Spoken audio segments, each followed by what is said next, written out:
2026 தேர்தலில் உங்களுக்கு யார் முதலமைச்சர் நான் சொல்றேன். நான் பொலிட்டிக்கல் சயின்ஸ் ஸ்டூடெண்ட் தான் ஃபர்ஸ்ட். அப்படின்னா 2026 திரும்பவும் டிஎம்கே வந்தா நல்லா இருக்கும். என்ன காரணம்? டிஎம்கே இந்த காலத்துல பாத்தீங்கன்னா அந்த காலத்துல நமக்கு கல்வியே தரக்கூடாதுன்னு நினைச்சாங்க. இப்போ பாத்தீங்கன்னா கல்வியெல்லாம் ஸ்டாலின் ரொம்ப அதிகமா பண்ணிட்டு இருக்காங்க. அப்புறம் காலை உணவு திட்டம் எல்லாம் சொல்லுவாங்க ஈஸியா, நான் காலை சாப்பாடு தானே எல்லாம் தான் கொடுக்குறாங்க அப்படின்னு. அது அன்னைக்கு சாப்பிட்ற ஒரு பையன் கிடைக்கிறதா தெரியும் அந்த உணவோட மதிப்பு என்னன்னா அவனுக்கு.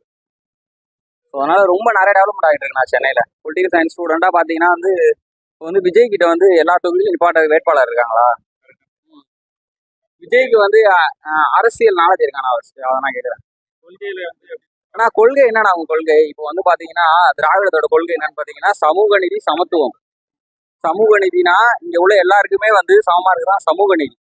சமத்துவம்னா கீழே உள்ள ஒருத்தனை தூக்கி விடுவோம் சமத்துவம். அது திராவிடத்தோட கொள்கை. அடுத்து தமிழ் மொழி, தமிழ் விட்டு கொடுக்க கூடாது. பிஜேபி பாத்தீங்கன்னா தமிழுக்காக தான், இப்ப தமிழை ஒழிக்கிறதுக்காக தான் இப்ப தமிழ்நாட்டுக்குள்ள வராங்க. அதை ஒழிக்கிறதுக்கு எதிராக தான் போராடுறார் ஸ்டாலின். அதனால தமிழ், சமூக நீதி, சமத்துவம் இது எல்லாத்தையும் மேல கொண்டு வரதான் திராவிடம். இதுக்கு எதிராக நடக்கிறதா பிஜேபி. அதனால நான் 2026 டிஎம்கே தான் நான் சப்போர்ட் பண்றேன். இப்போ பாத்தீங்கன்னா இப்போ செகண்ட் ஆடியோ லான்ச் ஒன்று நடந்துச்சு.